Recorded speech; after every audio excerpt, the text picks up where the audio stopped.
Donc, le but de la leçon d'aujourd'hui est de vous présenter le mouvement en 2 dimensions.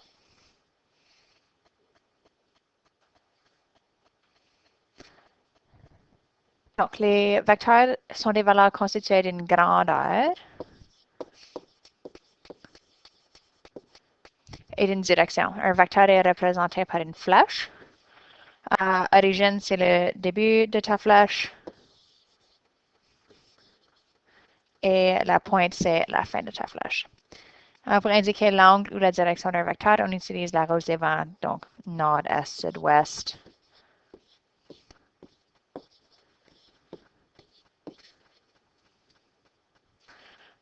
L'addition des vecteurs. Deux vecteurs qui pointent dans la même direction est une addition régulière, donc 5 km vers l'est plus 2 km vers l'est va vous donner un vecteur de 5 km vers l'est. Et deux vecteurs à une direction opposée, c'est une soustraction régulière. Donc 5 km vers l'est plus 2 km vers l'ouest, c'est la même chose qu'une soustraction. Donc ta résultante est 3 km vers l'est. Deux vecteurs ayant différentes directions selon les axes. Il faut que tu utilises le théorème de Pythagore et SOHCAHTOA. Donc, par exemple, si j'ai 4 km vers l'est plus 3 km vers le sud, pour trouver ma résultante, j'ai besoin de faire le théorème de Pythagore pour trouver sa longueur.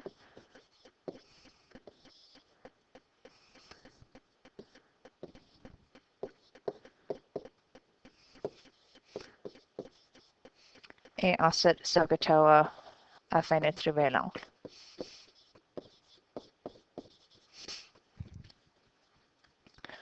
Deux vecteurs ayant différentes directions ne suivant pas les axes, c'est la loi de sinus et la loi de cosinus. Donc, 45 degrés sud-est, c'est la même chose que est, 45 degrés vers le sud. Donc, tu commences à l'est et tu te déplaces 45 degrés vers le sud.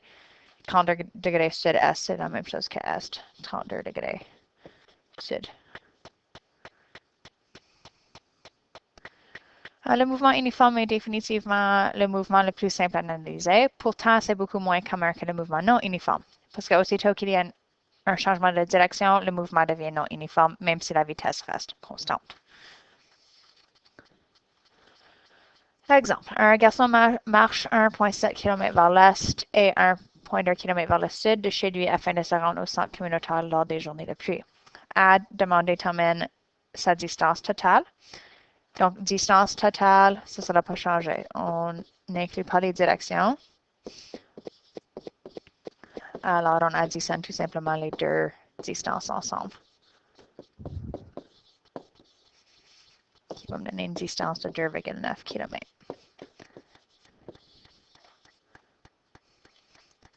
B demande son déplacement total s'il coupe à travers un champ. So, à la place de faire le grand tour, il va se déplacer en ligne droite qui va nous donner le déplacement. Donc, dans ce cas ici, ces deux distances créent un triangle rectangle. Donc, on utilise le théorème de Pythagore.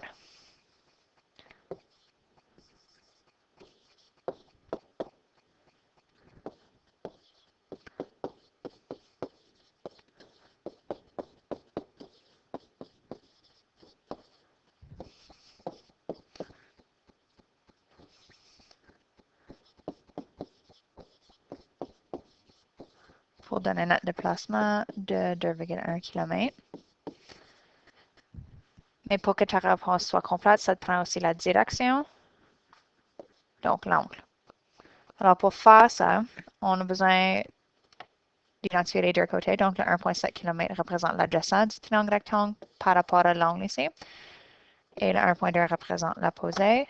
Donc, on va utiliser tan afin de déterminer l'angle, qui nous donne une direction de 35 degrés. Donc, le déplacement est 2,1 km. Il commence vers l'est et ensuite il se déplace vers le sud. Donc, est, 35 degrés, sud.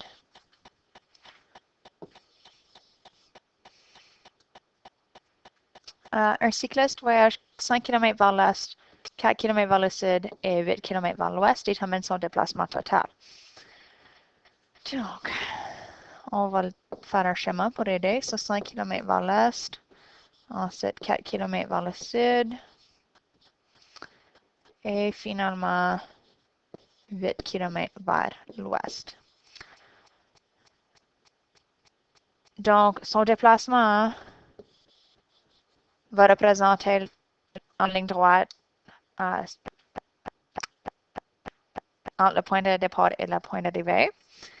Donc, on va se créer un triangle rectangle ici pour pouvoir analyser cette situation plus facilement. Donc, les dimensions, le 4 km ne change pas, mais l'autre côté ici va être 8 moins 5 qui va me donner un déplacement de 3 km vers l'ouest ici.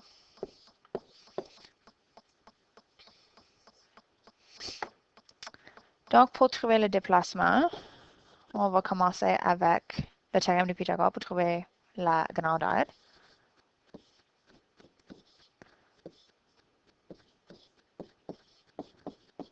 Donc, la racine carrée de 4 km au carré plus 3 km au carré va nous donner la grandeur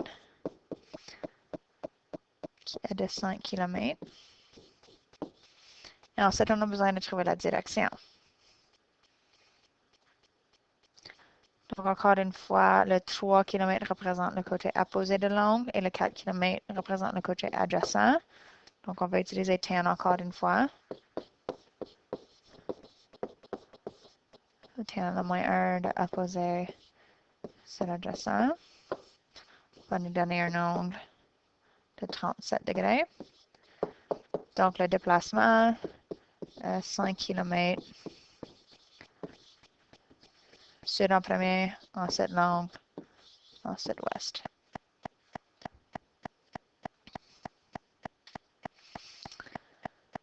Vitesse factorielle moyenne en deux dimensions. So, comment une direction, la vitesse factorielle moyenne en une dimension.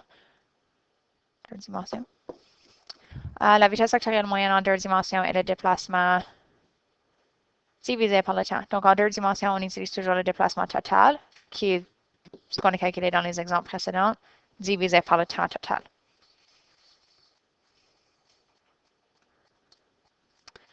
Donc, pendant un jour de football court 8,5 mètres vers l'est en attendant que le play commence. Une fois commencé, il court 12 mètres vers le sud, attrape la balle, change soudainement de direction et court 13,5 mètres vers l'ouest avant de se faire arrêter.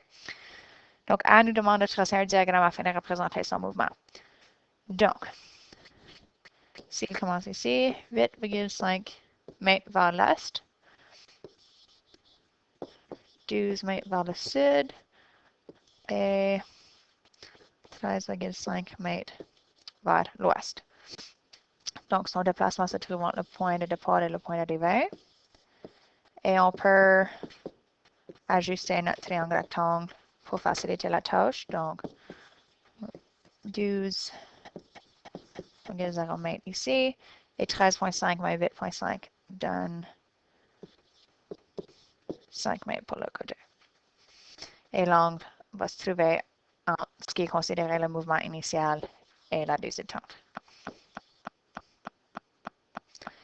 P ici, son mouvement au complet de 7 secondes détermine sa vitesse vectorielle moyenne. Alors, pour pouvoir déterminer sa vitesse vectorielle moyenne, la première chose qu'on a besoin de faire, c'est de trouver son déplacement total. Donc, théorème de Pythagore. So, 12 mètres au carré plus 5 mètres au carré. Et ensuite, la racine carrée de tout ça va nous donner un déplacement de 13 mètres. Et parce qu'on parle de déplacement, ça nous prend aussi la direction. Alors, encore une fois, parce qu'on a opposé adjacent, on va utiliser tan.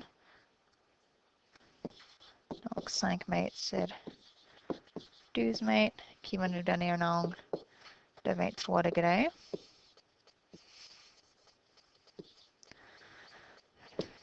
Donc, déplacement total, 13 mètres. Ensuite, sud, 23 degrés ouest. Alors, on peut maintenant déterminer sa vitesse vectorielle moyenne en divisant son déplacement total, direction inclus, par le temps total qui est de 7 secondes, qui va nous donner une vitesse moyenne de 1,9 mètres par seconde avec la même direction, sur sud 23 degrés ouest.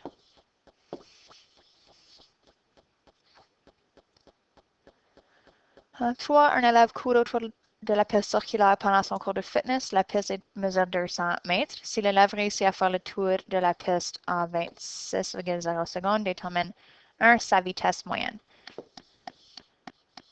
Donc, pour vitesse moyenne, c'est distance divisée par temps. Dans ce cas-ci, il fait un tour en 26 secondes, donc un tour à 200 mètres et le temps est 26 secondes. Ça me donne une vitesse moyenne d'environ 8 mètres par seconde.